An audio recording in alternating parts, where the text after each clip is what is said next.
ज्ञेयः स नित्य सन्यासी यो न दृष्टि न कांक्षति निद्वन्द्व हि महाबाहो सुखं बंधात् प्रमुच्यते। श्रीमद् भगवद गीता के 5वें अध्याय के इस तीसरे श्लोक का अर्थ है कि जो व्यक्ति ना तो कर्म फल से घृणा करता है और ना ही कर्म फल की इच्छा करता है, वह व्यक्ति नित्य सन्यासी के रूप में जाना जाता है।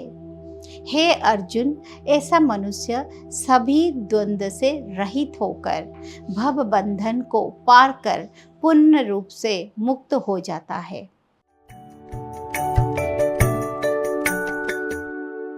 नमस्कार, उदय इंडिया डिजिटल में आपका स्वागत है।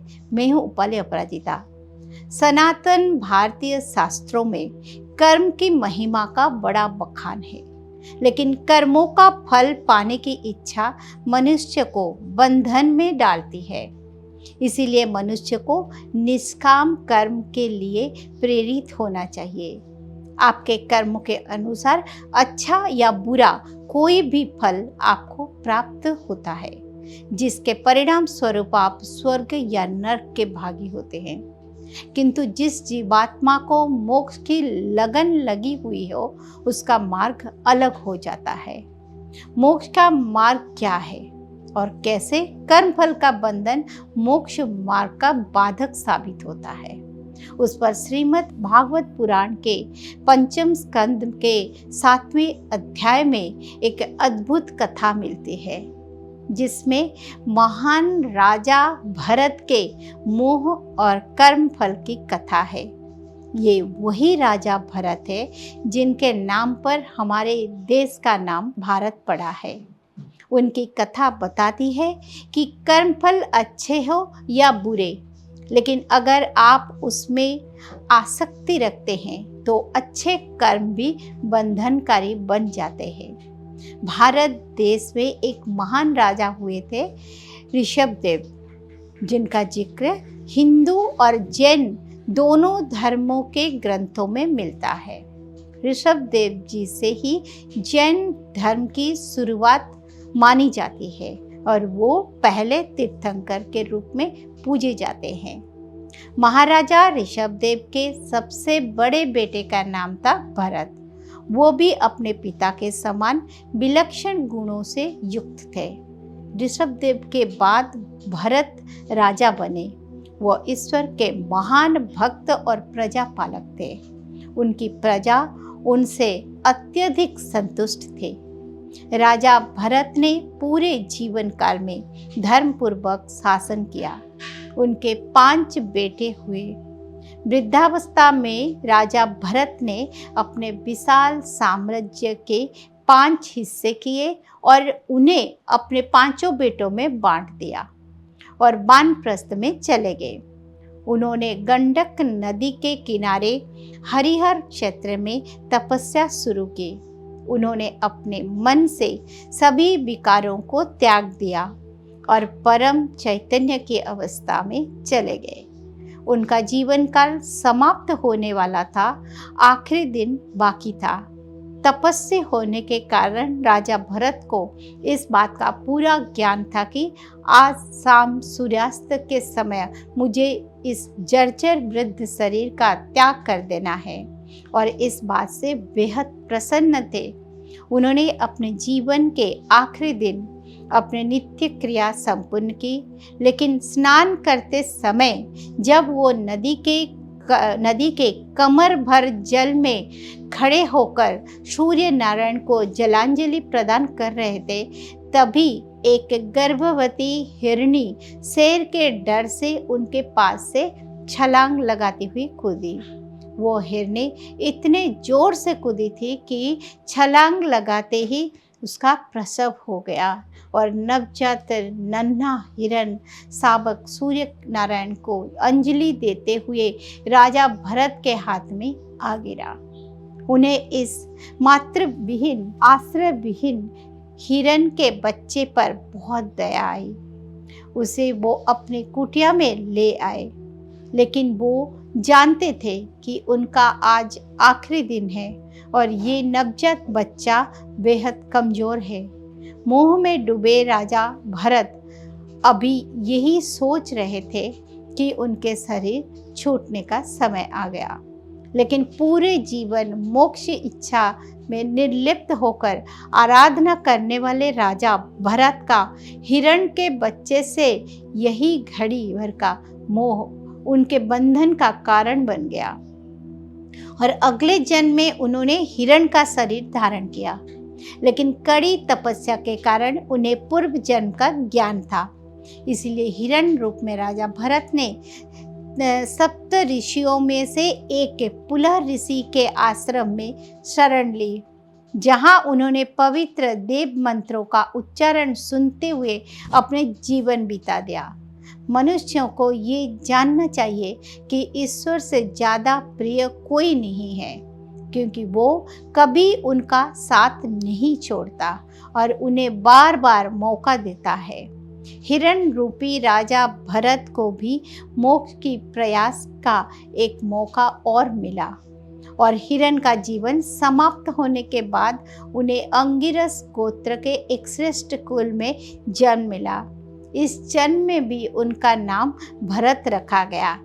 यहाँ भी उनके पूर्व जन्म की स्मृतियाँ बनी हुई थी, इसीलिए कर्मफल और उसके बंधनों से घबराते थे। वो एकांत में रहकर ईश्वर के चरणों में ध्यान लगाया करते थे। आसक्तियों से उन्हें भय हो गया था, इसीलिए वो अकेले ही रहते थे। उनके ब्राह्मण पिता ने उन्हें वेद अध्ययन करने के लिए उनके प्रयास किए, परंतु उनका मन उनमें नहीं लगा, जिसके वजह से लोग उन्हें जड़ बुद्धि और मूर्ख समझते थे। धीरे धीरे वो जड़ भरत के नाम से विख्यात हो गए। वो कोई काम भी नहीं करते थे। एक बार जड़ भरत को उनके भाइयों ने खेतों की रखवाली के लिए लगा दिया, जहाँ से कुछ डाकुओं ने उनका अपहरण कर लिया और उनके बलि देने के लिए माँ काली के मंदिर में ले आए।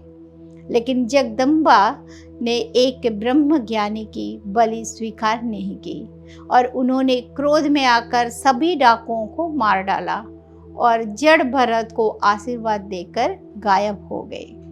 जिसके बाद जड़ भरत जहाँ तहाँ घूमने लगे।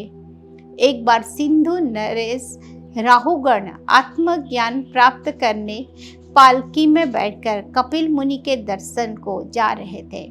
अचानक एक कहार की तबीयत खराब हो गई और वो गिर पड़ा। तब बाकी के कहारों ने सड़क के किनारे बैठे हट्टे कट्टे जड़ भरत को देखा तो उसे पालकी उठाने के काम में लगा दिया। हर तरह के मान अपमान से परे जड़ भरत जी इस काम के लिए भी तैयार हो गए, लेकिन उनका पैर पृथ्वी पर चल रही चींटियों पर ना पड़े, इसीलिए वो संभल कर चल रहे थे, जिससे कि दूसरे कहारों के साथ तालमेल नहीं बैठ पाया था। तब राजा ने कहा कि देखने में तो तुम हट्टे कट्टे दिखाई देते हो, पर पालकी का भार तुम नहीं उठा सकते, मैं तुम्हें दंड दूंगा। तब भरत जी ने कहा कि ये शरीर तो कर्मों के अनुसार प्राप्त होता है। वास्तव में आप में और मुझ में कोई भेद नहीं है। आप में और यहाँ उपस्थित जन उस परमात्मा का अंश रूप आत्मा ही है। ये तत्व ज्ञान सुनकर राजा रहुगण आश्चर्यचकित रह गए। उन्होंने पालकी से उतरकर भरत जी के पैर पकड़ लिए। तब भरत जी ने रहुगण को अपने पिछले 3 जन्मों की कथा सुनाई और अपने निर्लिप्त रहने का कारण बताया। तब राजा रहुगण ने भरत जी को गुरु मान लिया और उन्होंने संपूर्ण तत्वज्ञान प्राप्त किया कि कैसे हम सब सत रज और तम गुणों के अधीन होकर कार्य करते हैं और एक परमात्मा का अंश होने के उपरांत भी अपने के लिए किए गए कर्मों का फल भोगने के लिए भिन्न भिन्न शरीर धारण करते हैं। भरत जी ने राजा रहुगुण को आत्मा और परमात्मा से संबंधित अनेक उपदेश दिए। संपूर्ण ज्ञान प्राप्त करने के बाद राजा रहुगुण ने भरत जी प्रश्न किया कि हे महामुनि, आपने संपूर्ण कथा सुना दी, संपूर्ण तत्व ज्ञान भी बता दिया, लेकिन आपने आखिरकार ये नहीं बताया कि जिस हिरण के बच्चे के मोह के कारण आपको तीन जन्मों की तपस्या करनी पड़ी, उस बच्चे का क्या हुआ। तब भरत जी ने बताया कि वो हिरण का बच्चा तू है रहुगण। तूने पैदा होते ही एक ब्रह्म ज्ञानी का सत्संग किया था, जिसके फल स्वरूप तू पिछले कई जन्मों से राजा बनकर पैदा हो रहा है। किंतु यदि तू इस संसार से मुक्त होकर वास्तविक सुख प्राप्त करना चाहता है तो कर्म फल की आसक्ति का त्याग कर। भरत जी की इस दिव्य वाणी को सुनकर राजा रहुगुण के संशय का निवारण हो गया और वो आत्मज्ञान प्राप्त करने हेतु ईश्वर के मार्ग में जुट गए। भरत जी की ये कथा बताती है कि कर्म अच्छे हो या बुरे, यदि हम उनके फलों में आसक्ति रखते हैं तो बंधनों को निमंत्रण देते हैं, जो हमें जन्म जन्मांतर तक भटकाती है। मुक्ति चाहिए तो कर्म फल के बंधन से खुद को मुक्त रखें। कर्मों को रोका नहीं जा सकता, लेकिन उनका फल ईश्वर को समर्पित करके हम उससे निर्लिप्त रह सकते हैं। जय श्री कृष्ण।